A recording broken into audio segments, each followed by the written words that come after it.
Finally ఇక్కడ ఒక్క point నాకు అర్థం కావట్లేదు. వచ్చినప్పుడు కాంచి కూడా చాలా కూల్ అండ్ కామ్గా ఉన్నారు. సో యాజ్ అ పొలిటికల్గా లీడర్గా అంటే ఎంత పెద్ద పెద్ద సభల్లో ప్రసంగాలు అవన్నీ ఇస్తూ ఉంటారు. సో ఎలా ఈ రాజకీయ ప్రస్థానం అనేది ఎలా స్టార్ట్ అయింది, ఏంటి?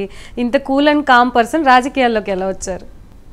ఒక వెనుకబడిన ప్రాంతం నుంచి వచ్చిన వాడిని, ఒక రైతు కుటుంబంలో, సామాన్య రైతు కుటుంబంలో పుట్టిన వాడిని, ఎన్నో కష్టాలు తెలిసిన వాడిని, ఎన్నో కష్టాలు చవి చూసిన వాడిని, ఎన్నో ఒడిదుడుకులు ఎదుర్కొన్న వాడిని, మంచి చూశాను, చెడ్డ చూశాను, అతి దారుణమైన పేదరికాన్ని, పావర్టీని చవి చూసాం. అదే తరహాలో మంచి ఉన్నత స్థాయికి వెళ్ళడం, ఎన్నో కోట్లు సంపాదించడం, అది కూడా చూసాం. కాబట్టి చిన్న స్థాయి నుంచి పెద్ద స్థాయి వరకు ప్రతి ఒక్క ఘటన చవి చూసిన వాడిని. కాబట్టి అవే పాఠాలు నేర్పుతాయి ఒక మనిషికి. సో ఆ పాఠాలు నేర్చుకున్నాను. కాబట్టి ఎట్లాంటి పరిస్థితులు వచ్చినా కూడా ఒక చిరునవ్వుతో ఎదుర్కోవాలి. ఎక్కడ అంటే ఫాదర్, మదర్ అక్కడ గురించి చెప్పండి. అమ్మ, నాన్న, దాని గురించి ఎలా జర్నీ అనేది స్టార్ట్ అయింది అని. ఒక చిన్న పల్లె మాది, కుర్రవాండ్లపల్లె అని, తంబళ్ళపల్లి నియోజకవర్గంలో చిన్న పల్లె, ఒక 40 ఇండ్లు అలా ఉంటాయి. సో మా పల్లె చుట్టూ మొత్తం అంతా పొలాలు.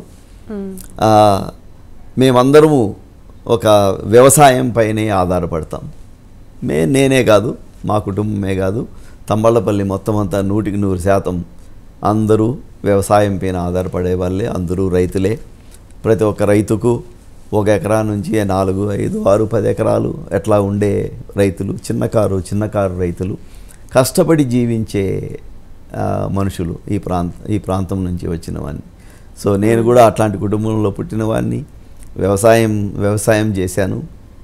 ఎన్నో పంటలు పండించాను. పండించిన పంటలను మార్కెట్కి తీసుకెళ్ళి కూడా అమ్మినాను.